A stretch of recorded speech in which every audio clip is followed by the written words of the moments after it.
भारत का भौतिक स्वरूप और इसके अंतर्गत इसको हम 5 भागों में बांटते हैं। तो सभी को मालूम है, उत्तर का पर्वतीय भाग जिसके पार ट्रांस हिमालय कहलाता है, यानी कि हिमालय पार, उसी पर्वतीय भाग में जो ट्रांस हिमालय K2 उसी में है। उसके बाद हिमाद्री श्रेणी, इसे बृहद हिमालय भी कहते हैं या कहते हैं उत्तरी हिमालय। माउंट एवरेस्ट इसी में है। उसके बाद मध्य हिमालय जिसमें हिमाचल श्रेणी है, जिसके अंदर श्रीनगर, शिमला, कुल्लू, डलहौजी। उसके बाद सबसे दक्षिण का जो है हिस्सा शिवालिक श्रेणी कहलाता है, शिवालिक श्रेणी, इसे उप हिमालय भी कहते हैं। और हिमालय से हमें क्या लाभ ये सभी जानते हैं। उत्तर में रखवाली करता पर्वतराज विराट है, वो हमें उधर की ठंडी हवाओं से बचाता है, उधर के दुश्मनों से बचाता है, और साथ ही दक्षिण पश्चिमी मानसून है उससे टकराकर वर्षा करता है। अब हम पढ़ेंगे उत्तर का मैदानी भाग। तो देखिए, उत्तर का मैदानी भाग जो है, जिस मैदानी भाग में हम लोग रहते हैं वो एक जैसा नहीं है। इसी मैदानी भाग में कहीं मरुस्थल है, कहीं उपजाऊ भूमि है, कहीं जो है छोटे छोटे बोल्डर की भूमि है, जिसे हम भावर या तराई कहते हैं। तो अगर हम इसको बांटे तो सबसे पहले भावर एवं तराई होता क्या है, हिमालय पर्वत से जो टुकड़े टूट टूट कर जो नदियां लेकर आती साथ में, तो 10 से 15 किलोमीटर लंबाई में 8 से 16 किलोमीटर तक बिछे हैं। यहाँ पर क्या है, यहाँ पर पानी रहता है, हल्का हल्का दिखता नहीं, क्योंकि पत्थरों के बीच में पानी, छोटे छोटे टुकड़ों के बीच में पानी रहता है। दुधवा राष्ट्रीय उद्यान इसी भावर एवं तराई क्षेत्र में है। नदी द्वारा शिवालिक के सारे 8 से 16 किलोमीटर की चौड़ाई जो है वो है भावर। और यहाँ नदियों, पत्थरों, अन्य अवसादों के नीचे नदी विलुप्त हो जाती, नदी वहाँ दिखती नहीं है, फिर आगे दिखने लगती है। और भावर के सहारे एक नव एवं दलदली क्षेत्र, उसको हम कहते हैं तराई। तराई जो है खासकर वेटलैंड भूमि होती है, जैव विविधता बहुत पाई जाती है। हिमालय के दक्षिण में भारत का विशाली मैदानी भाग स्थित है, इसकी लंबाई लगभग 24 किलोमीटर। अब इसमें कौन कौन आते हैं, यहाँ पर जलोढ़ मिट्टी है, ठीक है, जलोढ़ मिट्टी है। किसने बनाई है, सिंधु नदी ने बनाई है, जो पंजाब का क्षेत्र है।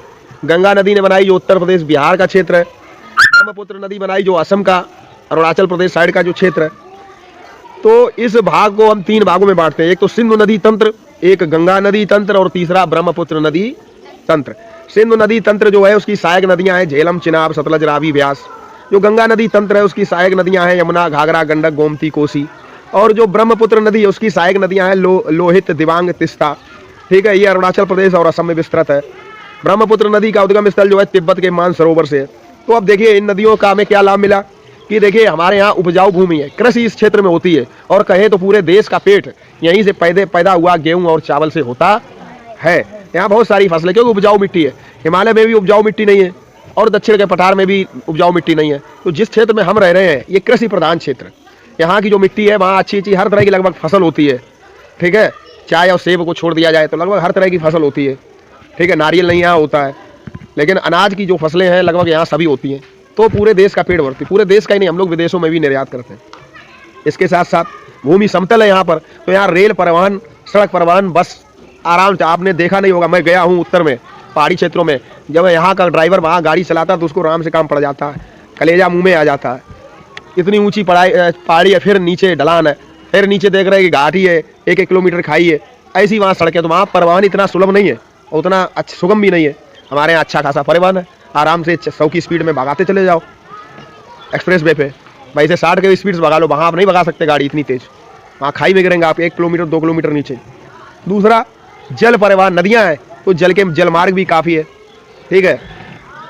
तो ब्रह्मपुत्र नदी चीन, भारत और बांग्लादेश 3 देशों में बहती है। चीन में इसे सांगपो कहते हैं, बांग्लादेश में इसे मेघना कहते हैं या जमुना कहते हैं। गंगा नदी को बांग्लादेश में पद्मा कहते हैं। गंगा नदी जब बांग्लादेश में बह जाती है तो उसे वहाँ पद्मा कहते हैं, हम लोग गंगा नदी कहते हैं, वो पद्मा कहते हैं, ठीक है। और उसके बाद गंगा सागर में गंगा नदी मिल जाती है समुद्र में।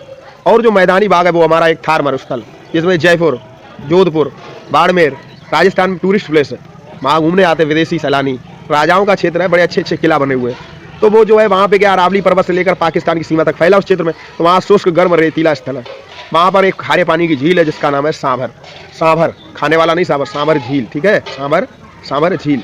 तो देखिए, ये हमारा जो हुआ मैदानी भाग, उसमें कौन कौन से 3 नदी तंत्र हैं। गंगा नदी तंत्र, सबसे पहले सिंधु नदी तंत्र, फिर गंगा नदी तंत्र, ब्रह्मपुत्र नदी तंत्र और रेगिस्तान। ये मिलके हमारा मैदानी भाग बनाते। तो जहाँ हम रहते हैं, जिस क्षेत्र में हम रहते हैं, उसकी जानकारी तो होनी चाहिए, उसकी भौगोलिक विशेषता तो हमको मालूम होना चाहिए कि हम अच्छी जगह रह रहे हैं कि दुर्लभ जगह में रह रहे हैं कि दुर्गम जगह में रह रहे हैं, ठीक है। हम लोग बहुत अच्छी जगह रह रहे हैं, यहाँ पर भूकंप भी बहुत कम आते हैं, पहाड़ी क्षेत्रों में भूकंप बहुत आते हैं, यहाँ बाढ़ भी कम आती है, ठीक है। उत्तर प्रदेश खासकर, हम लोग तो कन्नौज जनपद के रहने वाले हैं, इस तरफ इतिहास की नगरी, तो यहाँ तो कभी ऐसी घटनाएं होती नहीं। तो ईश्वर ने हमें बहुत अच्छी जगह, आप देखिए लोग कितनी मुश्किल जगह रहते हैं, जहाँ ना कोई ठीक का रोजगार है, ना रहने की, मौसम भी बड़ा दुष्कर रहता है।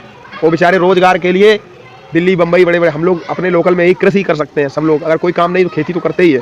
तो हम लोग बहुत अच्छी जगह रह रहे हैं। तो हम लोग को मालूम होना चाहिए कि हम जहाँ रह रहे हैं वो उसकी भौगोलिक विशेषता क्या है।